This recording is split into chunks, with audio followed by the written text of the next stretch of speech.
Polemik terkait izin usaha pembangunan atau IUP nikel di Kepulauan Raja Ampat, Papua Barat Daya kian mendapat sorotan tajam.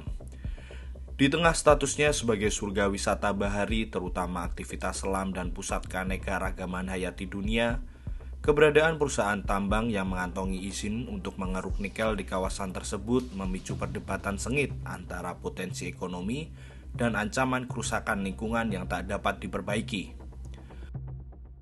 Kepulauan Raja Ampat yang terletak di jantung pusat segitiga karang dunia telah lama diakui secara global karena ekosistem lautnya yang luar biasa.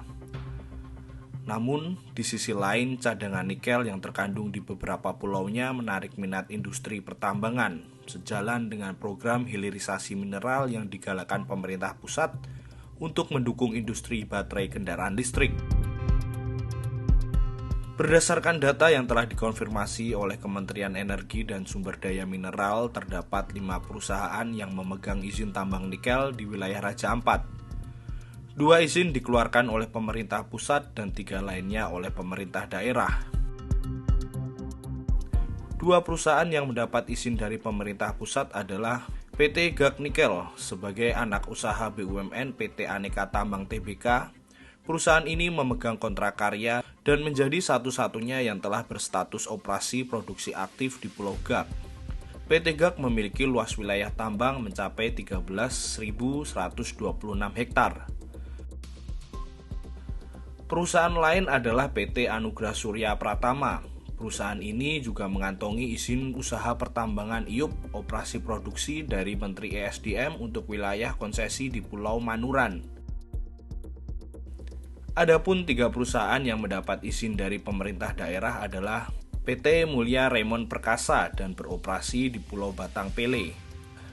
PT MRP memegang IUP tahap eksplorasi dan belum mempunyai dokumen lingkungan atau persetujuan lingkungan. Sementara PT KWI Sejahtera Mining memiliki IUP yang mencakup wilayah di Pulau KW. Aktivitas perusahaan ini menjadi salah satu yang paling disorot karena berada di kawasan dengan ekosistem yang paling rentan. Satu perusahaan lain adalah PT Nurham yang memiliki izin yang dikeluarkan oleh pemerintah daerah pada 2025 dan akan beroperasi di Pulau Waigeo. Pemerintah melalui Kementerian Lingkungan Hidup dan Kehutanan menyatakan telah mengambil langkah-langkah evaluatif, termasuk penghentian sementara beberapa kegiatan untuk verifikasi lapangan. Dikecualikan dari jadi di Undang-Undang 41 itu tidak boleh penambangan pola terbuka di hutan lindung.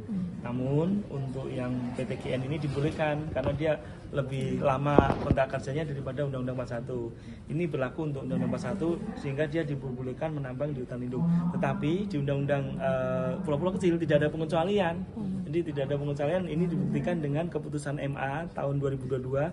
Kemudian diperkuat oleh keputusan MK tahun 2023. Kita akan diskusikan lebih lanjut langkah apa yang akan kita ambil, tetapi secara teknis memang jurisprudensi hukumnya bicara seperti itu. Kemudian dari kerentanan memang juga kita patut hati-hati karena hampir seluruh pulau itu kan kecil dari kas ya. Dari bawahnya itu pasti koral karena kas ya. Jadi koralnya itu bahkan sampai kedalaman 30 meter masih. Di sisi lain, Kementerian ESDM telah menurunkan tim inspektur tambang untuk melakukan evaluasi teknis terhadap seluruh wilayah izin usaha pertambangan di Raja Ampat. Menteri ESDM Bahlil Lahadalia menegaskan, meskipun seluruh perusahaan telah memiliki izin resmi, evaluasi akan terus dilakukan secara berkelanjutan demi menjaga keseimbangan antara keberlanjutan lingkungan dan kegiatan ekonomi.